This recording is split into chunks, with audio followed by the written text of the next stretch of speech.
a good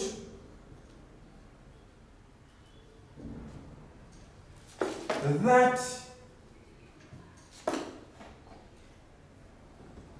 can deteriorate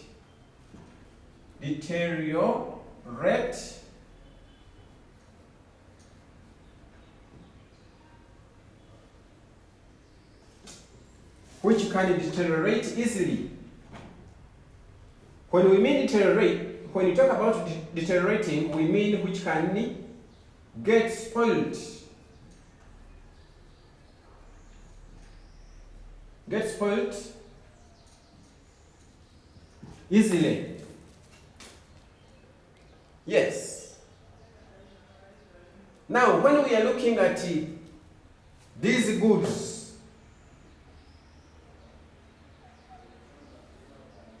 goods which can easily deteriorate easily, like what examples of these goods can we have? One, yes, I know you want to talk about a mango. A mango, you talk about avocado, you can talk about tomatoes, you can talk about food, you can talk about milk. This milk here, we can specify because they are powdered milk, and we have also liquid what? Liquid milk.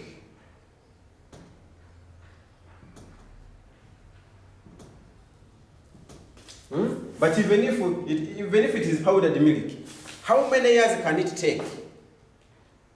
Last time I remember being in the Lake 7 supermarket in Hoima town, in Hoima city, and I was buying Lato. Do you know Lato milk? Yes, Lato powdered milk. But when I looked at the range of time, it was 2 years. 2 years from the time of packing it. Yes, they can relatively take long, I mean the powdered what? Milk. But it cannot take too long. Okay? Like the durable goods which can have already taken 10 years, I told you. 20, 100 years to come. So, oranges. You have eggplants, as I showed to you. You have green peppers.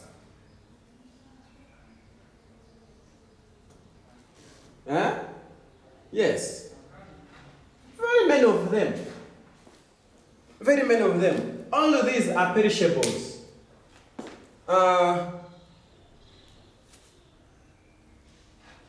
Do you know this? Do you know this one? This one is a tomato. This is a tomato. I told you in Uganda we have chances of having fresh, direct from the gardens, and we can consume them straight away. But in some countries, they have to preserve them for some time in fridges because they have challenges with the production. And they import some of these items from some countries. But still, they cannot take too long. You can see this one. It is already like getting spoiled. You see the texture? You see the texture? That texture, the line lines. It is becoming spoiled. It is becoming spoiled. So with this tomato, when not preserved, by the end of a week, this one will no longer be like this. It will have rotten up. It will have rotten. I showed it to you. The banana, the yellow banana. You see it. These black spots. It is a sign of getting spoiled. Those black ones are signs of getting what? Spoiled. You see? So this one, if you give it 3 days to come, you can no longer consume it. You see? You can no longer consume it, which is an indicator of being perishable, of taking a short period of time when it is not yet consumed. I remember showing you the eggplant. You can see an eggplant which was got from the garden when it is still green, but it is yellowing. It has started yellowing in a very few days. And you can see the spot, the dark black spot, which is showing, or which is an indicator of rotting, which is a good indicator of rotting, that black spot there. So this one can also not take days, like 3 or 4. It will have all yellowed and rotten, thus being a commodity which takes a short period of time when not yet consumed. I moved with a little kind of food, this cassava here. It was prepared today, but for your information, if it takes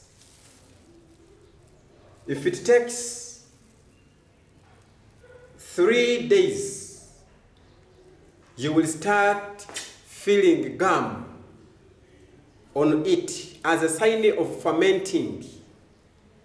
As a sign of fermenting. And you will start looking at it with some black kind of surface coming around it, which is an indicator that food can, in whichever category, cannot easily take long apart from the preserved food, like the packed meat, packed fish, though they also have a given specified time period in which they have to be okay, beyond which they are all regarded as spoiled food or spoiled fish or meat. Are we together? Yes. So as I have told you, as we're looking at our perishable goods, maybe for instance when you happen to have your plate of rice with the meat, and you get your plate of posho with beans, put them somewhere. When they are ready to consume, put them in the cupboard. Look at the cupboard. Miss 1 day, miss 2 days, by the 3rd day, even by the way, 1 day, the 2nd day, by the time you come to test it, you will find when they are really tasting badly, you will see when that food is having some kind of gum. And when it takes, and when it takes 2 to 3 days, you will find some insects, some maggots trying to develop within the food. Have you ever seen it? You must have seen it. And you must have experienced it, you yourself, if you have not. We are not preaching the gospel of conviction. Go and try it. Go and you simply serve a plate of whichever type of food. you forego it. Put it somewhere, and at the end of the day, 2 days, you go and check it. It's when you will from here say that, oh, wow, this thing is very right. Yes. So what we are doing here is very practical in nature. It is not just theory, it is not just words, but it is very practical. Yes. Now maybe you'll forgive me somewhere that I forgot on consumer goods to show you one of the item that was among the consumer goods, and that was the medicine. That medicine having been produced. Let me grab this.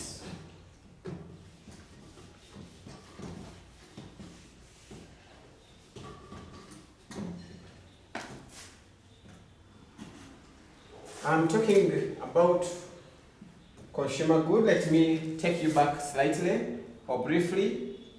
Consumer goods, as we mentioned about food, clothes, even chairs, tables, are all finished goods ready for consumption.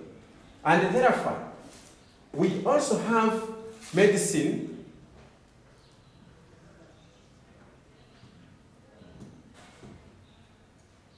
I have not felt like leaving it out because we usually, me, you, and your friends usually enjoy these medicines in different capacities. And therefore, in whichever capacity, in whichever type of medicine you consume, that medicine is always ready for final consumption. For final consumption. It is hard always to find a medicine that now you first wait, let us first take it to the factory, and maybe let us first process it here, and then you will take it. No. For example, you have this, when you're suffering from flu, what do you take?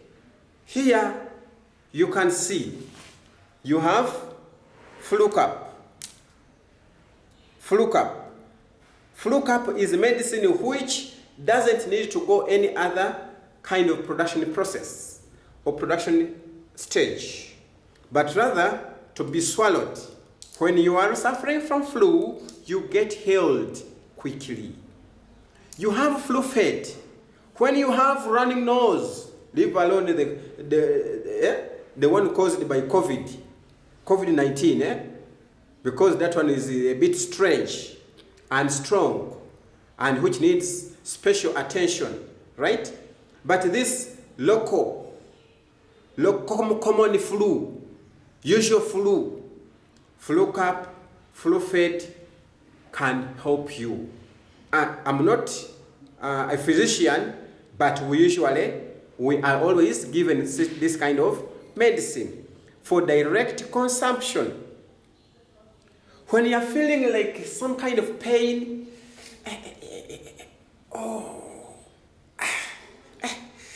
I'm feeling some kind of pain, I don't know. Then you will always take a Panadol, which they call medically paracetamol. Paracetamol, Painex, we get some kind of such painkillers in general.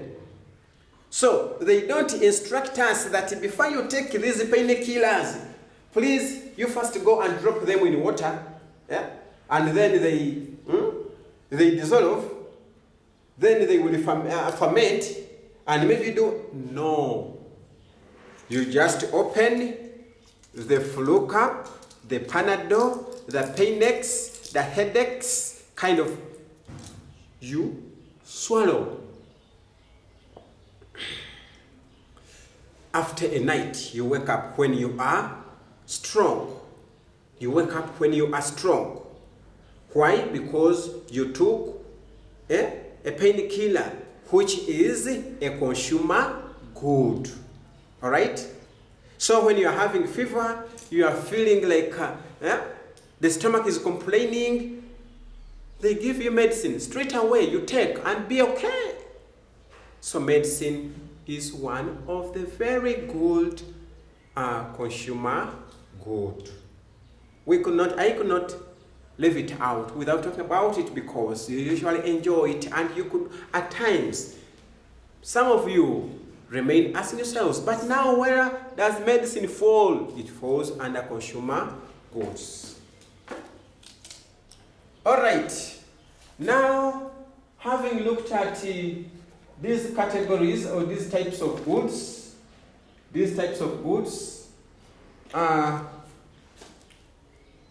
maybe let us look at two more.